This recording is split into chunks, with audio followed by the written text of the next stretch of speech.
এতিয়া হাওনৰ বতৰ মানে যেন পথাৰ সেউজীয়া কৰা বতৰ আৰু পথাৰত হালোৱা ৰোৱনীসকলৰ মূৰ তুলি চাব নোৱাৰা ব্যস্ততা আৰু মই আছোঁ বৰ্তমান তিনিচুকীয়া জিলাৰ বৃহত্তৰ বাৰেকুৰি অঞ্চলৰ পুৰণি মতাপুং গাঁৱৰ পথাৰত আৰু ইয়াৰ পথাৰত দেখিবলৈ পোৱা গৈছে এক আপুৰুগীয়া দৃশ্য বুলি ক'ব লাগিব যিহেতু মহেৰে হাল বাই থকাৰ এক দৃশ্য আচলতে যিহেতু এতিয়া যি যান্ত্ৰিকতাৰ যুগত যি গৰু মহে হাল বোৱাৰ সেই গৰু মহে হাল বোৱাৰ দৃশ্য আচলতে বৰ্তমান দেখিবলৈ নাই সাধাৰণতে এতিয়া ট্ৰেক্টৰে স্থান ল'লে গৰু ম'হৰ ঠাইত কিন্তু এই বাৰেকুৰিৰ যি পুৰণি মতাপুং গাঁৱত দেখিবলৈ পোৱা গৈছে দুহালকৈ মহে হাল বাই আছে আৰু তাৰ সমান্তৰালভাৱে দেখিবলৈ পোৱা গৈছে জাক গাঁৱৰ ৰোৱনীয়ে আচলতে পথাৰ সেউজীয়া কৰাত ব্যস্ত আৰু এনেদৰে স্থানীয় লোকসকলে মহিলাসকলে পথাৰ ৰুই আছে আৰু তাৰ বিপৰীতে কাষতে দুহালকৈ আচলতে মহে হাল বাই আছে আৰু এক আপুৰুগীয়া দৃশ্য এইটো কাৰণে যিহেতু যান্ত্ৰিকতাৰ যুগত বৰ্তমান গৰু আৰু মহে হাল বোৱাৰ দৃশ্য সম্পূৰ্ণ আঁতৰি গৈছে আৰু তাৰ পাছত এতিয়া দেখিবলৈ পোৱা গৈছে বাৰেকুৰিৰ যি মতাপুং গাঁৱত এতিয়া এনেদৰে হাল বোৱাত ব্যস্ত হৈ আছে বাৰেকুৰিৰ লোকসকল আচলতে যিসকল মতাপুং গাঁৱৰ খেতিয়ক বা স্থানীয় লোকসকল সকলোৱে যিহেতু ৰুই আছে আৰু গাঁৱত যিহেতু এটা পৰম্পৰা আছে যে পথাৰত যিদিনা আচলতে ভূঁই ৰুৱে সেই ভূঁই ৰোৱাৰ দিনটোত আচলতে গাঁৱৰ যিসকল স্থানীয় মহিলা সকলোৱে আচলতে একগোট হৈ পথাৰত ৰুবলৈ যায় ইঘৰে সিঘৰক সহায় কৰে তেনেদৰে আচলতে পথাৰ ৰুবলৈ যায় আৰু দেখুৱাইছোঁ ইয়াৰ ৰোৱনীসকলো এতিয়া এনেদৰে সম্পূৰ্ণ ব্যস্ত হৈ আছে স্থানীয় মহিলাসকল গাভৰুসকল ওলাই আহিছে আৰু পথাৰ ৰোৱাত ব্যস্ত হৈ আছে আৰু আমি পোনে যাম ইয়াৰ মহিলাসকলৰ ওচৰলৈ যাবলৈ বিচাৰিম যিহেতু তেওঁলোকে পুৱাৰ পৰা আচলতে পথাৰলৈ আহিছে আৰু পথাৰত আহি ভূঁই ৰোৱাত ব্যস্ত হৈ পৰা দেখিবলৈ পোৱা গৈছে আৰু এই হাওনৰ বতৰত আচলতে এয়া গাঁৱৰ প্ৰতিখন গাঁৱৰ পৰিৱেশ আচলতে এনেদৰে দেখিবলৈ পোৱা যায় গাঁৱৰ প্ৰতিখন গাঁৱতে আচলতে এয়া স্বভাৱসুলভ দৃশ্য যদিও আচলতে কিন্তু ইয়াত ব্যতিক্ৰম এই কাৰণে যে আচলতে মহেৰে হাল বাইছে আৰু ৰোৱনীসকলে ৰোৱাত ব্যস্ত এগৰাকী বাইদেউ আছে পথাৰ ৰোৱাত ব্যস্ত বাইদেউ কেতিয়াৰ পৰা ৰুই আছে আমি ৰাতিপুৱা সোনকালৰ পৰা আহি ৰুই আছোঁহি যিহেতু বতৰটো ভাল আজি এইখিনি শেষ কৰিব লাগিব সেইটো কাৰণে সোনকালে অহা হ'ল আৰু দেৰিলৈকে থাকিম বুলি ভাবিছোঁ বতৰ ভাল কাৰণে কিমান দিনৰ পৰা ৰুই আছে পুখুৰী আমি ধৰক এসপ্তাহতকৈ বেছিয়ে হ'ল ৰুই থকা হয় আৰু কেনেকুৱা লাগিছে যিটো হাওনৰ বতৰ মানে আচলতে ৰোৱনীসকলক কৃষকসকলৰ আচলতে ব্যস্ততাৰ সময় পথাৰ সেউজীয়া কৰা বতৰ কি ক'ব কেনেকুৱা লাগিছে এইখিনি সময়ততো আমি কৰি ল'বই লাগিব কাৰণ আমি বছৰটো যেতিয়া কাৰণে খাবলৈ আমি কৰিব লাগিব আমি ধৰক এমাহে কষ্ট কৰিম বা দুমাহে কষ্ট কৰিম কিন্তু আমি বছৰটোৰ কাৰণেতো আমাৰ পেটৰ ভাত মুঠি হেৰি কৰি ল'বই লাগিব হয় নাই সেইটো কাৰণে আমি ধুমধামেৰে এই বতৰখিনিতে যদি কৰি লোৱা নহয় আমাৰ যেতিয়া ধৰক এই বতৰটো শেষ হ'ব তেতিয়াতো আমি ৰুওঁ বুলি ক'লেও নোৱাৰিম পানীৰ অভাৱ হ'ব বতৰ বেয়া কৰিব পানী বেছি হ'ব বা পানী কম হ'ব গতিকে আমি এই বতৰ যিখিনি ধৰক আমাৰ ভাল কৰি দিছে সেইটো সময়তে আমি ধুমধাম কৰি যদি নলওঁ তেতিয়াহ'লে আমাৰ ধৰক পিছত দিগদাৰ হয় সেইটো কাৰণে ধুমাধুম কৰি লৈছোঁ আৰু এতিয়া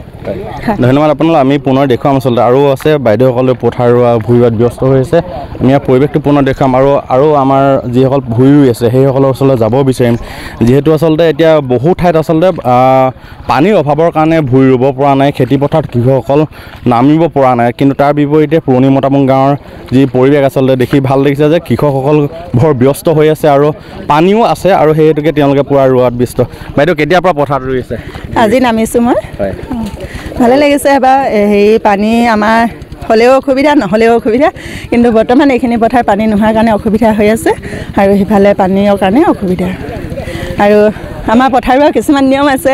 আমাৰ ছোৱালীবিলাকৰ এনেকৈ ৰুই থাকোঁতে যদি ৰাস্তাটো মাৰি দিওঁ সিহঁততকৈ যদি আমি হেবাৰটো মাৰি দিওঁ সিহঁতে দৰা নাপাব বুলি আমি কোৱা কথা আছে তেনেকুৱা ধৰণৰ কথা আছে হয় আচলতে পথাৰ ভূঁই ৰোৱাৰ বহুত নিয়ম আছে এগৰাকী ভণ্টি আছে আমি ভণ্টি ওচৰলৈ যাব বিচাৰিম যিহেতু যুৱ প্ৰজন্মই যিহেতু পথাৰ বা খেতিৰ পৰা আঁতৰি থাকে তাৰ বিপৰীতে দেখিবলৈ পোৱা গৈছে এগৰাকী যুৱতী আচলতে ভূঁই ৰোৱাত ব্যস্ত কেনেকুৱা লাগিছে ভাল লাগিছে সেই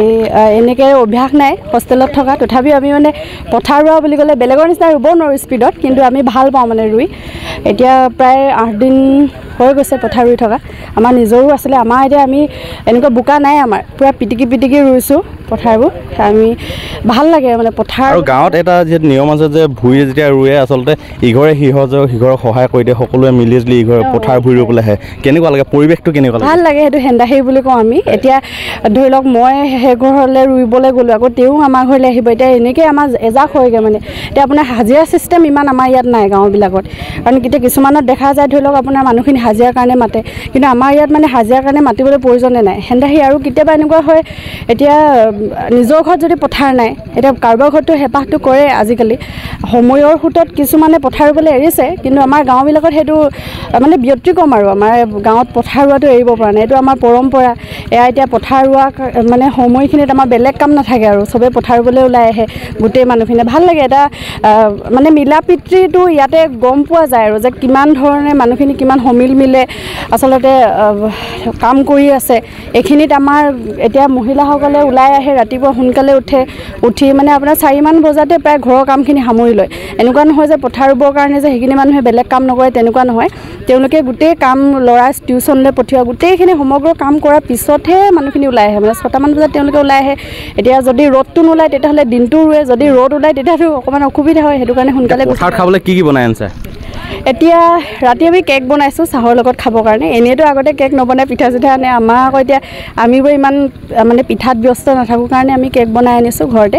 তাৰপিছত চাহটো থাকেই আপোনাৰ, তাৰপিছত তামোল পাণটোতো একদম থাকিবই আৰু আহোঁতে এখন খাই লওঁ। তাৰপিছত ৰোৱনী মানে কি হ'ল, চাহ পাবলৈ বুলি কওঁ, ৰুই মানে সোনকালে হ'বলৈ, আমি এইটো চাহ পোৱা বুলি কওঁ। চাহ পাবৰ কাৰণে এতিয়া আমি তামোল এখন মুখত লৈয়ে লওঁ আৰু তাৰপিছত এতিয়া ৰুই থকাজনীকো সোনকালে শেষ হ'ব লাগিব, তামোল এখনেই আগবঢ়ায়। তাৰপিছত আপোনাৰ জলপান থাকে আমাৰ, জলপানতো আপোনাৰ মানে জোল চব্জিতকৈ বেছি মানে আপোনাৰ এতিয়া বেছি এনেকৈ জোল বা দাইল কিবা তেনেকুৱাবিলাক ইমান খুব কম থাকে মানে আপোনাৰ। কিন্তু ভাজিটো আমাৰ অলপ জ্বলা ভাজিটো হ'লে ভাল লাগে, অকণমান ভাল লাগে আৰু এটা ধুনীয়া পৰিৱেশ। মানে আমি এতিয়া এনেকুৱা নহয় যে আমি স্কুল কলেজলৈ গৈছোঁ আৰু তাতে ব্যস্ত আছোঁ, তেনেকুৱা নহয়। মানে আমাৰ এতিয়া আপোনালোকে দেখিবই যথেষ্টকেইজনী এতিয়া গৰমৰ বন্ধ, কলেজত পঢ়া ছোৱালী বা স্কুলত পঢ়াবিলাকো আহে, সৰু ল'ৰা ছোৱালীবিলাকো আহে। এইটো মানে চলি আছে আৰু এটা পৰম্পৰা আমাৰ পথাৰ ৰোৱাটো, সেইটো কাৰণে বহুত বেছি ভাল লাগে। মইতো ইয়াৰ নহয়, মই আমাৰ বেলেগত আছে, মই মামা ঘৰলৈ আহিছোঁ পথাৰ ৰুবৰ কাৰণে, ইয়াতো আকৌ ইয়ালৈ আহিছোঁ আৰু ভাল লাগিছে। আচলতে এতিয়া এনেদৰে ব্যস্ত হৈছে, আমি পুনৰ ইয়াৰ পৰিৱেশটো দেখাম। আচলতে ইয়াৰ কাষৰ যিটো পৰিৱেশ সমগ্ৰ পথাৰ আচলতে খেতি পথাৰ সেউজীয়া হৈছে। আৰু এটা কথা কৈছে, যুৱ প্ৰজন্মই যিহেতু আচলতে খেতি পথাৰৰ পৰা আঁতৰি অহা বুলি যি আচলতে অভিযোগ দেখিবলৈ পোৱা যায়, আচলতে তাৰ বিপৰীতে আচলতে বাৰেকৈ যি পুৰণি মতাপং গাঁও, ইয়াত দেখিবলৈ পোৱা গৈছে যুৱ প্ৰজন্ম ওলাই আহিছে খেতি পথাৰলৈ, যুৱতীক দেখুৱাইছে সুন্দৰকৈ ভূঁই ৰুইছে। আৰু তাৰ বিপৰীতে এটা কথা ইয়াত গুৰুত্বপূৰ্ণ কথা এইটোৱে যে আচলতে বহু স্থানত দেখিবলৈ পোৱা যায় আচলতে টকাৰ বিনিময়ত আচলতে শ্ৰমিক নিয়োজিত কৰি ভূঁই ৰোৱা দেখিবলৈ পোৱা যায়। কিন্তু এই বাৰেকুৰিৰ যি পুৰণি মতাপং গাঁও, ইয়াত আচলতে